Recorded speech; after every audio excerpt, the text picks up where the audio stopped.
I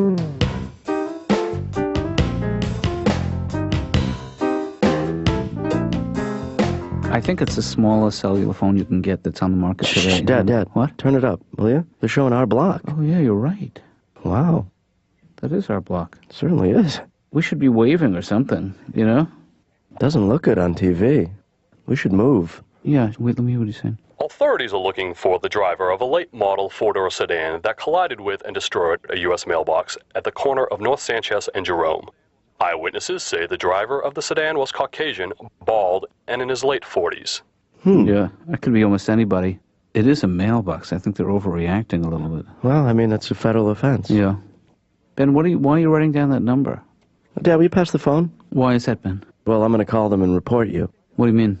Wait, Ben, do you think that I have anything to do with this? If I go outside and check your car right now, will there be a mailbox on it? Come on, Ben, what do you think? Yes. I didn't need a mailbox with a car, and besides, if I did, I certainly wouldn't run away from it. I would, you know, one thing your father is not afraid of. What are you hiding underneath that overcoat? Mailbox. You know, shame on you. You know what? What? Shame on you. Why shame on me? I didn't do anything. You. Well, how could you hit a mailbox and then come right home? How would you think that You're putting me in jeopardy. Now I'm complicit. I know about it. I have to call. I have a responsibility to the law. You do what you got to do, Ben, but I'm telling you something. If you pick up the phone, I'm going to kill you. I find it extremely hurtful that you would suggest that in a million years I would do something like that. Do you find this hurtful? Ow! Yeah! That's for what you did.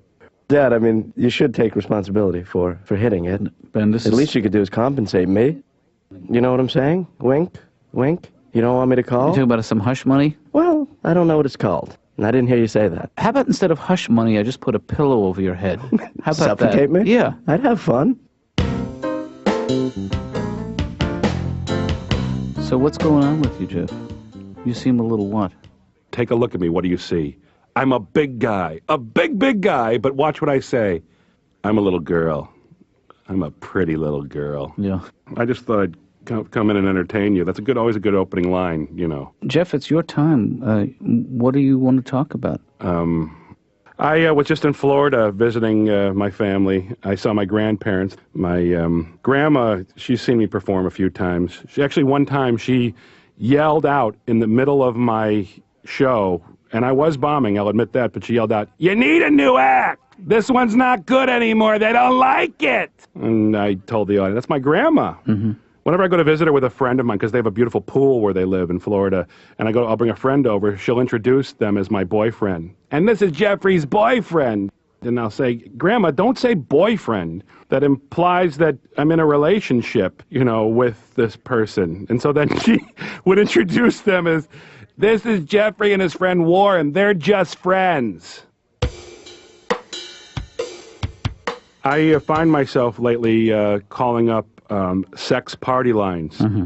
I call up and they put me into a room the last time I call up. Right. And there's all these people sort of getting to know each other. You know, what do you look like? What color hair do you have? That sort of thing. And then suddenly I'll yell out, "I love potatoes!" Yeah. And then they "Get off, old man, get off!" You know, and I get quiet again when it builds and builds and builds, and they get to a point where, you know, what if I did this to you? What if I did that to you? That sort of thing. Yeah. And just as they're about to get there, I yell out, "I love them fried! I love them mashed! I love potatoes!" Has anyone ever come to you and just wanted to sit and not say anything and just be? That hasn't happened yet, but I can see that happening, you know. And I also wonder if I sit here and let's say I convey something really personal that maybe you've heard like 400 other times, even though it's you know, something that's new to me. If you're thinking about pottery or something along those lines. Well, that's the risk you run. You're going to have to trust that I'm a professional and that I'm interested in helping you. But what did you ask me?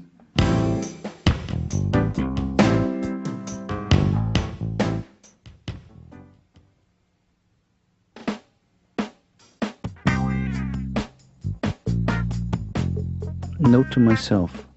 I wonder why Ben refuses to believe me. I think you're overreacting. I mean, he's just playing with you. Yeah. You know, I would appreciate it, Laura, if you would respect my privacy. Well, I had to tell you something. What's that? Ben is on line 1. Oh, hey, Ben. Dad, destroying government property is a federal offense. You know what should be a federal offense is your attitude towards your father. I don't like your tone right now. Well, my tone is going to kick your attitude's ass in a minute. That's all I'm saying. I don't know you, Dad. Ben, you heard the report. It said he was in his late 40s and he was bald. So, how old are you? I'm in my late 40s, but I got myself a full head of hair. I guess I just never noticed it. I'm balding, if anything. Right. No. Ben, come on. Just accept the fact that it's a coincidence that this character... But Dad, fits my description. Even though you're my father, I think I still have a responsibility to... Listen to me. I did not collide with a mailbox. Listen to me. I don't believe you. Okay. Now listen to me. Yeah. Believe me. Dad, listen to me clearly. Yeah. I'm going to take you down. And I'll tell you something else. You ruined a mailbox in my neighborhood. I live here. And that's plain wrong.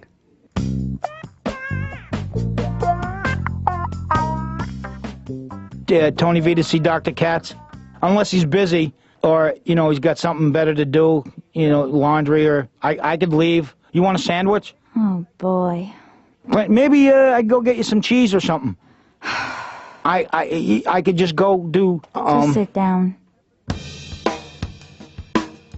I'm getting a little bit short-tempered with the traffic situation. You ever get in that traffic we got now where you're driving and then you're not? You're just going 60 and then all of a sudden you're going nothing. Yeah. You don't even go like 50, 40, 30, 20, 10, just nothing. And then you go a half a mile and you're going again. And there was nothing in the way. I don't mind getting stuck in traffic as long as when I get to where the problem is, there's a problem. Yeah, you want some kind of explanation. Did you ever get in that stop-and-go kind of traffic? Yeah. You go a foot and you wait, and then you go another inch and you wait. And you go the kind where you let the guy in front of you go an extra 60 feet so you have the illusion of driving fast for a minute. Right. And you're all proud of yourself. You go, woo! I get to where the problem was, and you know what was causing the traffic? What's that? Cardboard. Not even a cardboard box where you could potentially go, ooh, be careful, there might be kitties in there. Which, for some bizarre reason, has become my wife's biggest fear on the planet. Anytime we see anything on the highway, she snaps. Oh, watch out for the paint can. There might be kitties in the paint can. There are no kitties in the paint can. Oh, watch out for the donut box. There could be kitties in the donut box. There's no kitties. So, but it wasn't even that. Just flat corrugated cardboard. Swear to, the only thing that would have happened if you went over the cardboard at full speed is this. You would have been driving, you would have heard, and you've been on your way.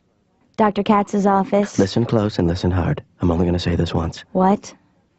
I said listen close and listen hard. I'm only going to say this once. Can you speak up, please? I said listen close and listen hard. I'm only going to say this once. Okay? How are you? What's up, Ben? Has my dad made any, weird phone calls this morning? No. Yeah. Is he lurking around as opposed to just walking around? No more than usual. Right. Has his posture changed? No. You'd lie for him, right? You'd lie for the man, wouldn't you? You know what? You lie for the man, you go down too. Ben, what are you talking about? All right, look, my father is in deep shinola here, all right? Has anyone been around asking questions or anything? No, not really. All right, I can't really talk about it now, but the point I'm trying to make, Laura, is that... Last night I'm watching the news, right, with my dad. Mm-hmm. They report a guy, bald, late 40s, hits a mailbox and then drives away. It's like a hit and run. It's a federal offense. It's a federal offense. So I'm thinking now, I'm a little nervous. I'm sitting next to a guy who probably just hit a mailbox. I don't know what to do. So I just pretend like, everything's all right and everything's cool. Yeah. I don't make a move. Well, probably wasn't him. If my father goes up for this, which is an expression that you probably don't know that I do. But if he goes up to the hooskow, I just want to tell you right here, right now, that your job is secure. I'll probably take over. You can still schedule people. Great. Can Right. you believe my father hit a mailbox? First of all, can you believe they reported that on the news?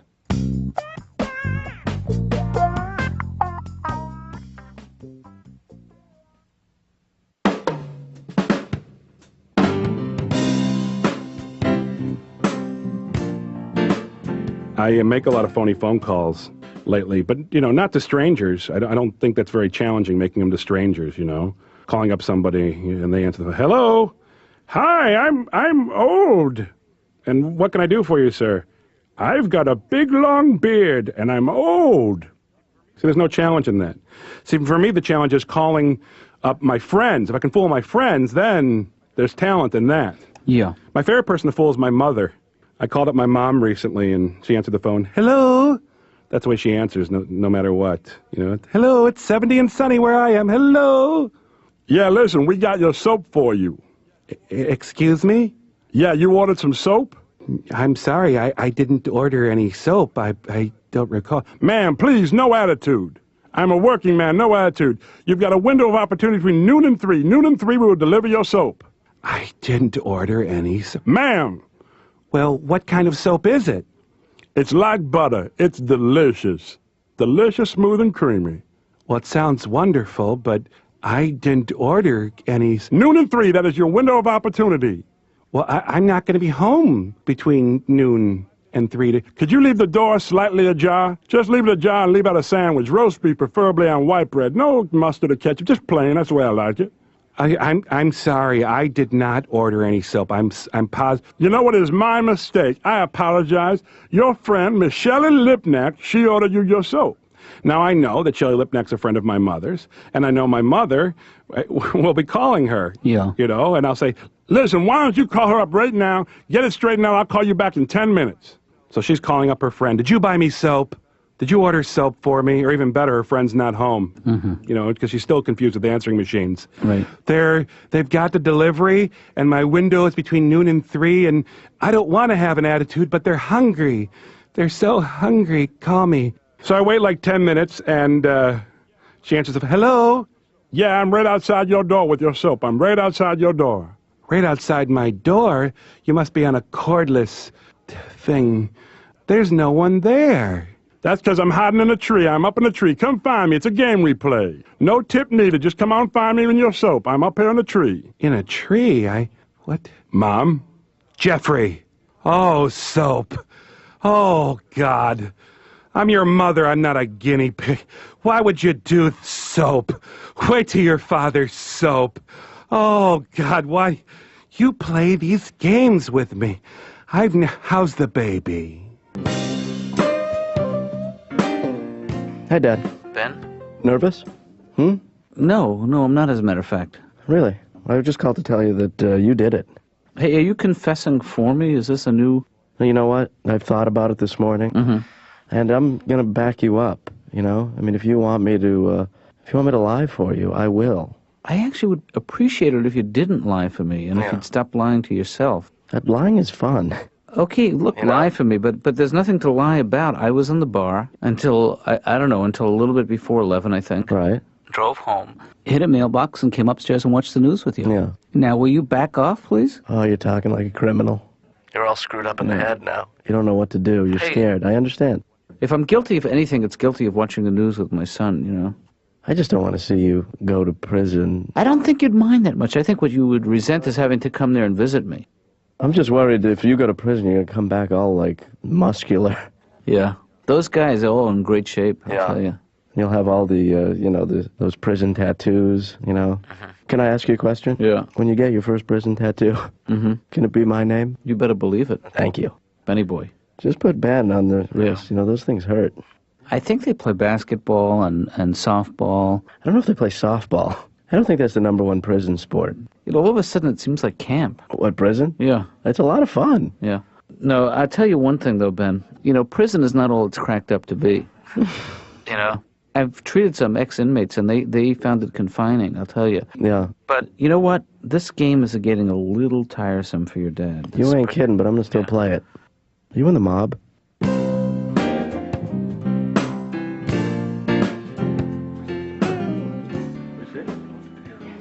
There's a long black hair in the bowl of peanuts. Just pretend like it's nothing. What is it? There's a long black hair in the bowl of peanuts. In the bowl of peanuts. You want me to get it? No. No. You want me to braid it? I'm just going to slide over to my left, one stool. I don't want you to follow me in a couple of minutes. Okay. Ixnay with the air face. What are you guys doing? Huh? Nothing. What are you doing? Nothing. Nothing. Why are you moving away like that? What? Like what? Why'd you just move down there? Huh? I was We didn't move anywhere here, Ned. stretching. Let's play who can find the long black hair in the peanuts. You go first, Julie. Is there a long... Are you serious? Close your eyes. No, Oh, my God. Oh, jeez. You won already? Ah. You're so good at this.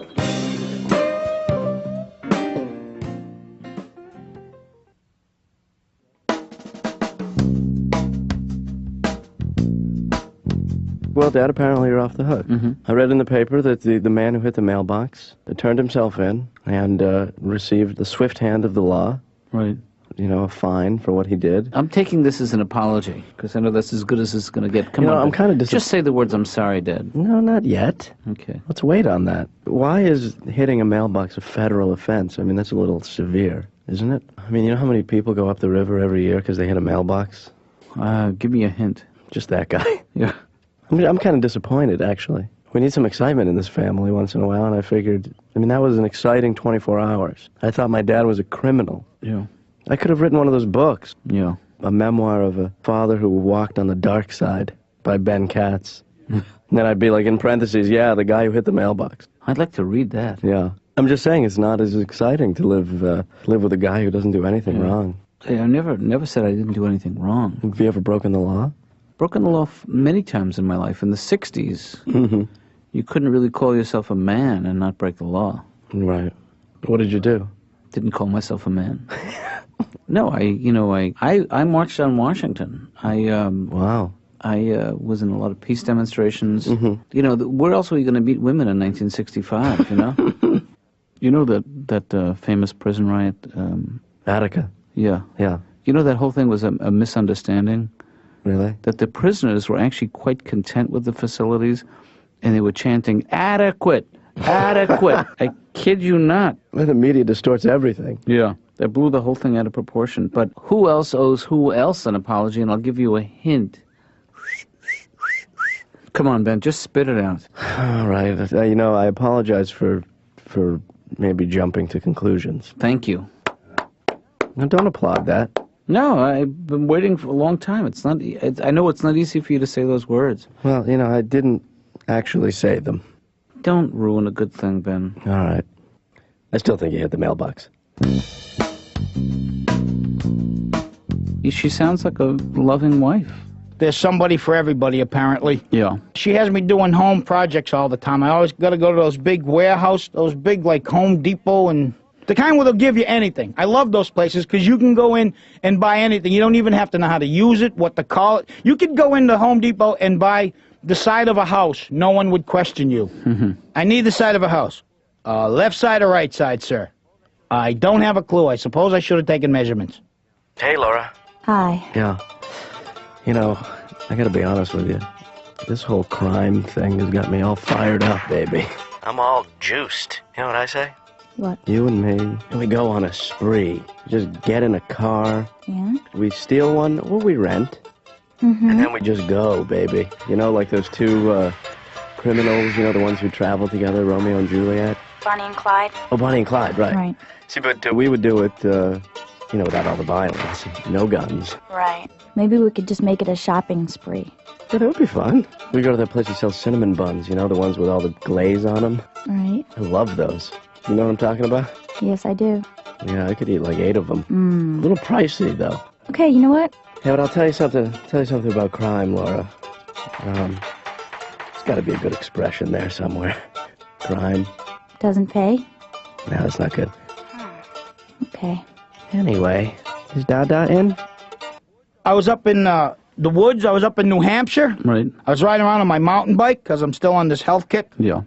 And I get this thing in my head that I want to go see a moose. So I'm riding around on my bike. I turn a corner, and there's a moose, like right there, right in my face. And I'm going, ah, moose. I turn into like an 8-year-old girl. Woo, moose, moose. And the moose is looking at me like, yeah, I'm a moose. What's the problem? We'll get through this, buddy. Relax. Yeah. And then you always remember this. They go, okay, if you're out in the woods and you see a moose, don't panic, because they're more afraid of you than you are of them. All right, I got 2 things to say about that. A, you don't know how afraid I am. And 2, B, how do I know I don't run into the moose that has snapped? That he has just lost it. Not a minute and a half before I come doping along, he's going to his moose buddies. All right, that's it. If I see one more human, I'm eating them. You know, I just try. I used to answer the phone at my house when I was a kid. Hello? Hello? And my father would say to me, don't answer the phone that way. Don't. It could be the office calling. Right. And I thought, what does it matter if the office is calling? Well, it's not good, my father would say to me. And so I'd say to him, what, are they going to fire you? Next day he goes, no, Gene, we're letting you go. Anyone who lets their son answer the phone as goofy as your son does, they shouldn't be working here. so, Jeff, what do you think the problem is? No matter how much weight I lose, I'm still going to have a huge head. True. You should see how people react when I go to the movies. You know, I'll go to the movies and the guy behind me will go, what's this? Oh, God. And I think, you know, what, should I deflate it, sir? Should I deflate my head? Would you... My wife brought a pump with us. You know what the music means, Jeff? It means that you're a very unsettling therapist. I am? Yeah, to have parting music playing. Well, that's, you know... All right, play that music again. See, now I was expecting it. I'm enjoying it, and I'm leaving. Bye. You've been good. Yeah. I really appreciated you. Thank you. You're welcome. Bye. Bye. So I'm going out this door right here. That's right. I'm heading out, because you told me you're looking forward to next time. Yep. All right. Bye. Bye.